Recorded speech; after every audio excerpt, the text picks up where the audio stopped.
Can't believe there's like 1 billion people in the world and the only person I have to talk to about Better Call Saul imagery and subtext is you. Oh, it's you. All right, let's do this.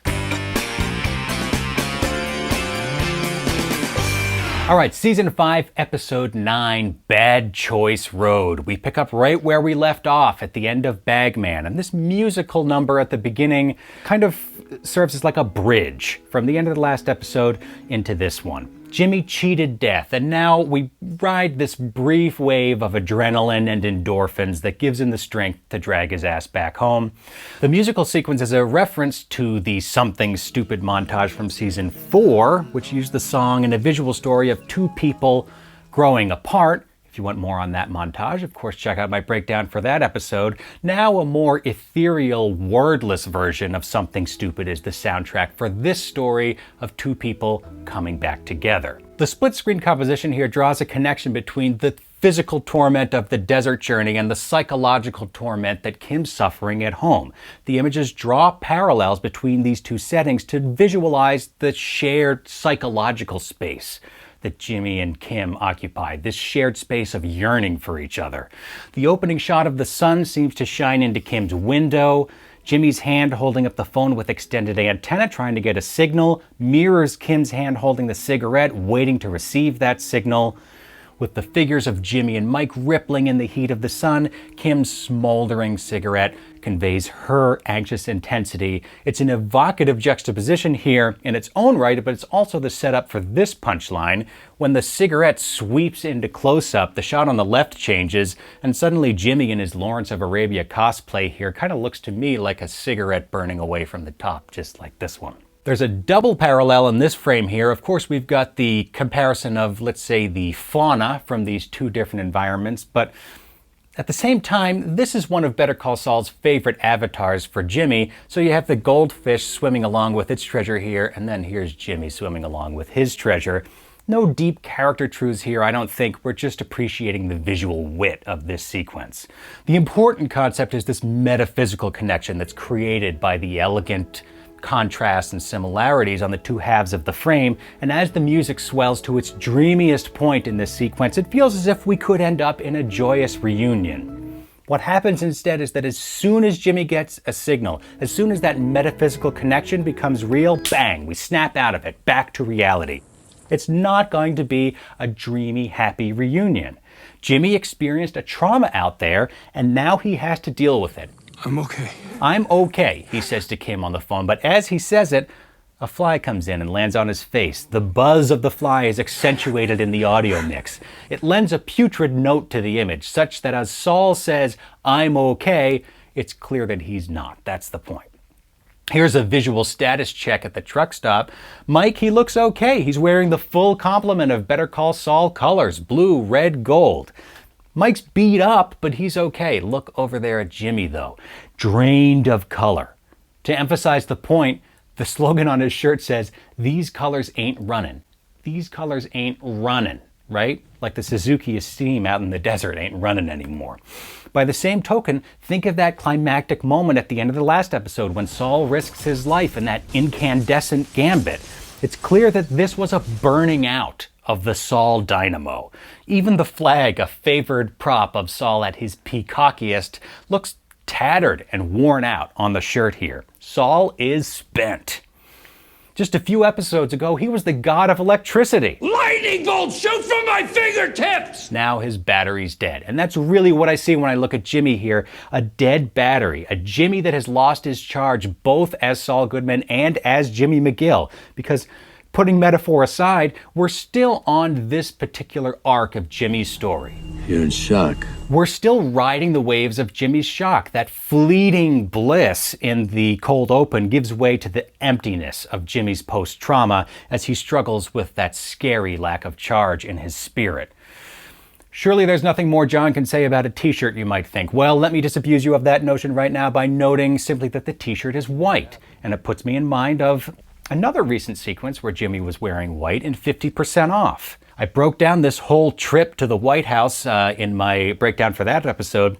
One thing I mentioned was an idea I'll call clean slate blank canvas.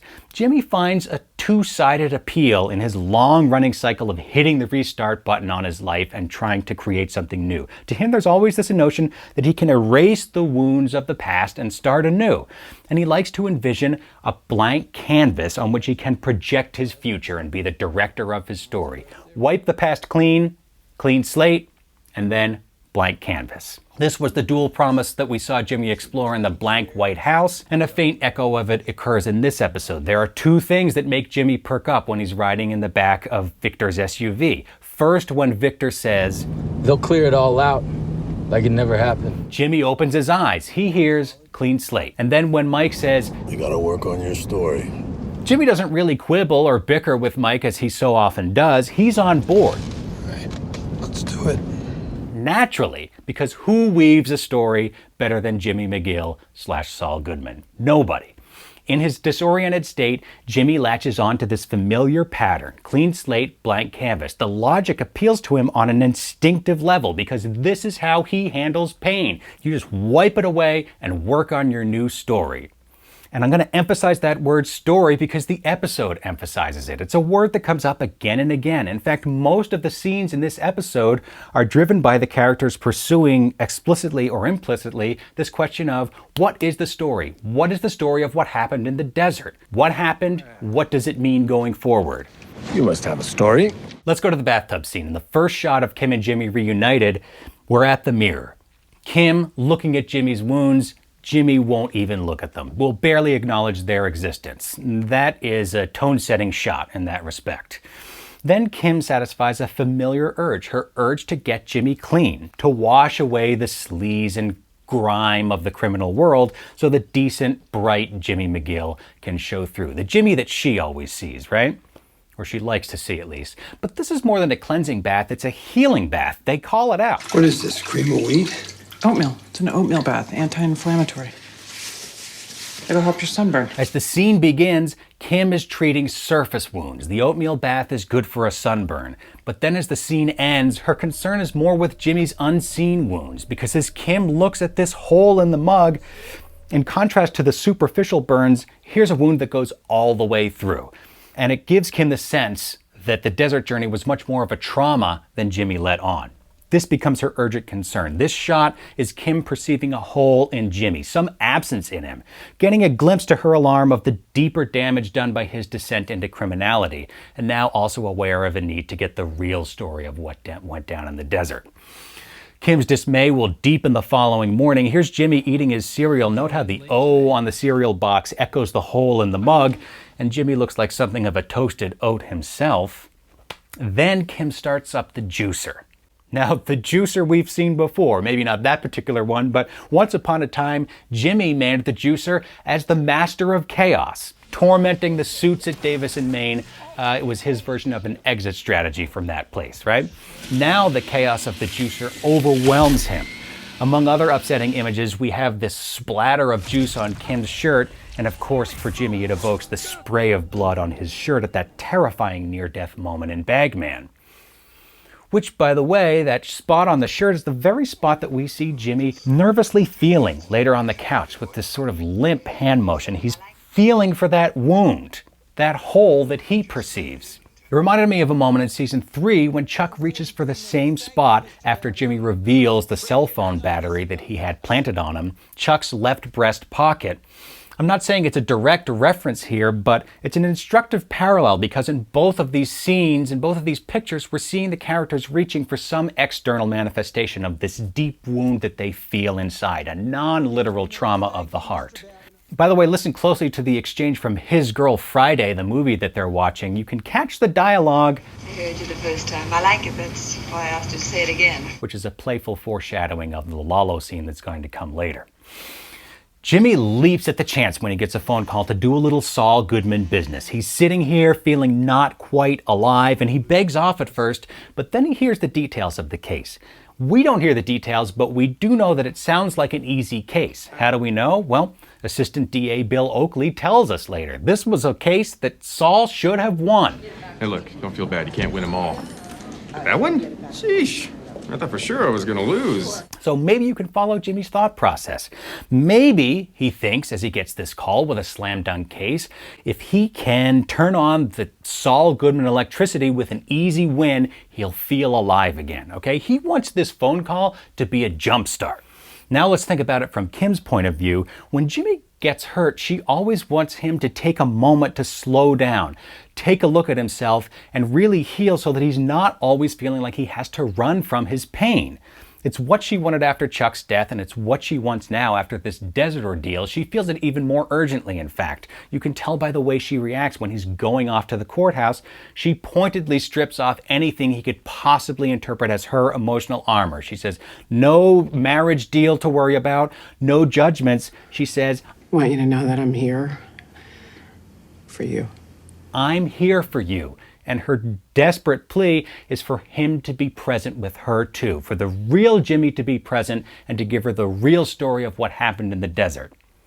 But he's not present, and Jimmy does not share the real story. And the tragic irony is that Jimmy has in the past used this idea of I was protecting you to withhold the truth from Kim. No, I kept things from you to protect you. But now he really feels it's true.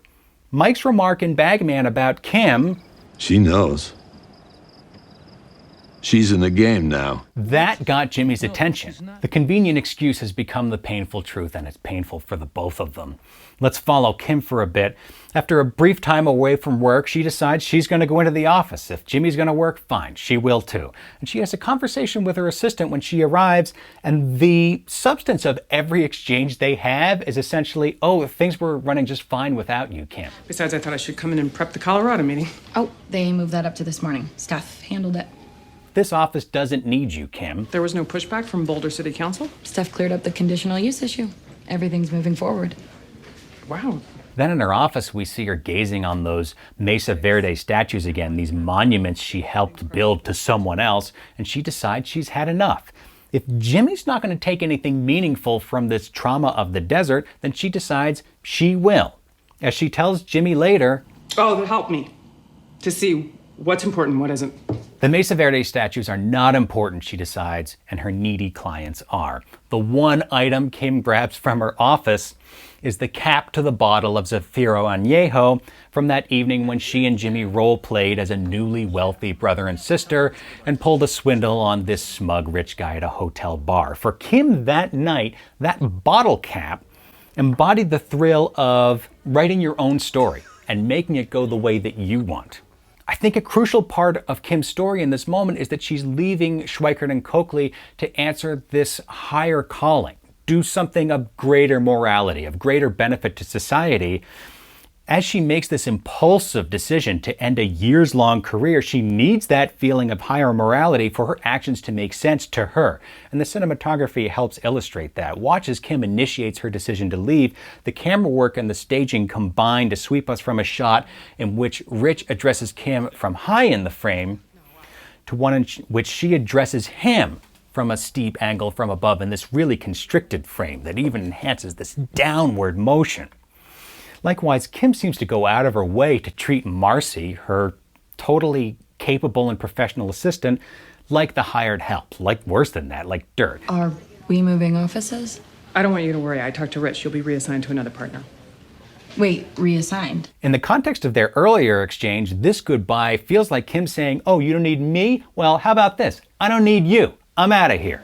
Thank you, Marcy. Good luck.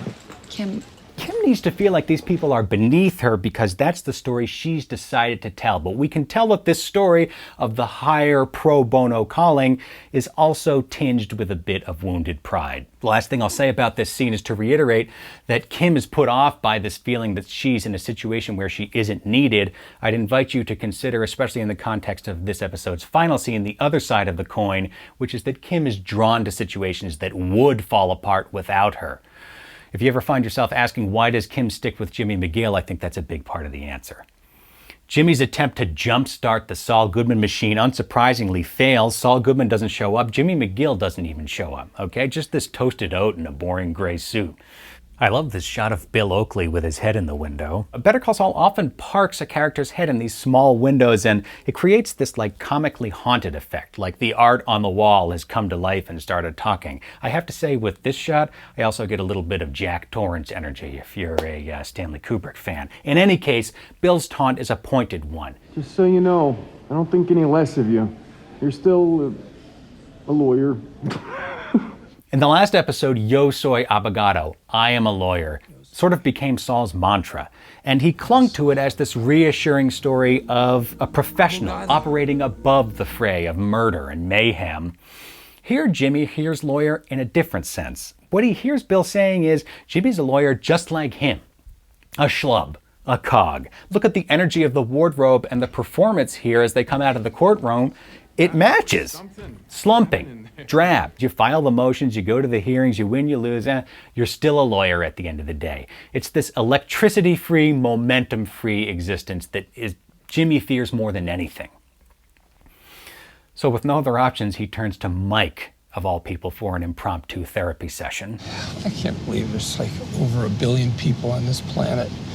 And the only person I have to talk about this to is you. Everything Jimmy says to Mike is a variation on the same question. Where is the story going? Where is my story going? In fact, it becomes explicit. There's this exchange Mike says about Lalo. It's not the end of the story. And Jimmy latches onto that. Not the end of the story. What are you saying? Are you saying what I think you're saying? Jimmy's desperate to know where the story is going, and we, the audience, might have the same question from a different point of view, because we know where the story ends up, right? We've seen Saul Goodman in Breaking Bad.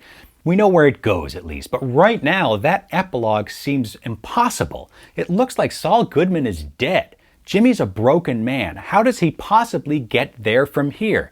It's a question that's always operating under the surface of Better Call Saul, but it's highlighted in this episode. How will he move on? Mike has the answer for Jimmy. One day you just won't think about what happened out there in the desert. That's the moment you realize you can forget. You'll forget. Mike is speaking from more painful experience than he lets on here. He's struggled with the guilt of forgetting his son, Maddie.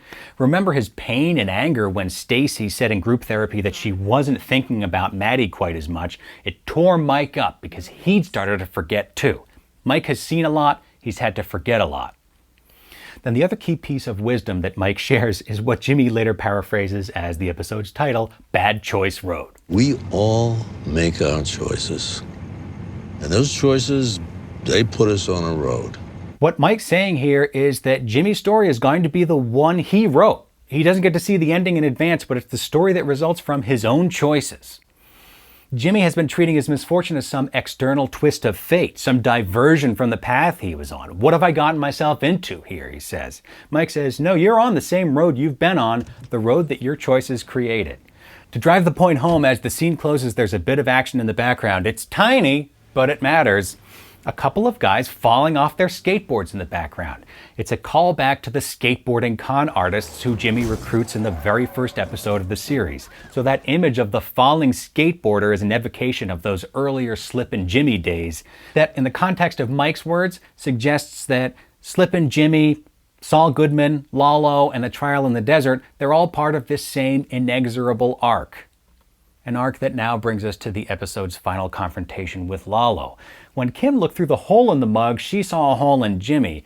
When Lalo looks through the hole in the esteem, he's seeing the hole in Jimmy's story. And that's what brings him to Jimmy's doorstep, with a simple request. I just want to hear the story. He intends to go over that hole in the story again and again until it's so threadbare that he can see through to the truth. Maybe another metaphor for Lalo's behavior here, he's tapping on the fish tank. This is how Lalo works. He surprises and agitates people and then stands back to see what happens, to watch what information comes out. And it's working. Jimmy is at the end of his rope in this scene when Kim steps in. And all she does is tell a different story. Not about Jimmy in the desert, but about Lalo. Okay. Are you kidding me with this? Kim, Do you know what he did for you? The desert business she dispenses with quickly. Hey, maybe some yahoos shot up the esteem, okay? And note how she phrases it. End of story? End of story. And then she pulls a bit of a Lalo herself. Lalo's go-to move is to throw people off by revealing late in the conversation that he can see more than they realized. He did it to Gus earlier this season when he remarked about Werner's south wall. South wall's gonna look beautiful. He does it to Jimmy in this episode by mentioning his encounter with Kim. So make sure you buy something nice for the wife. Man, she's a looker, huh? And he does it again to Jimmy in this scene with the bullet hole detail. Now Kim does it to Lalo by revealing that she can see how weak he is. She can see that he's weaker than he lets on. You have no one else you can trust.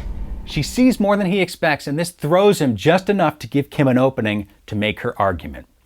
And her argument is that Lalo is going to trust Saul because he doesn't have anyone else left to trust.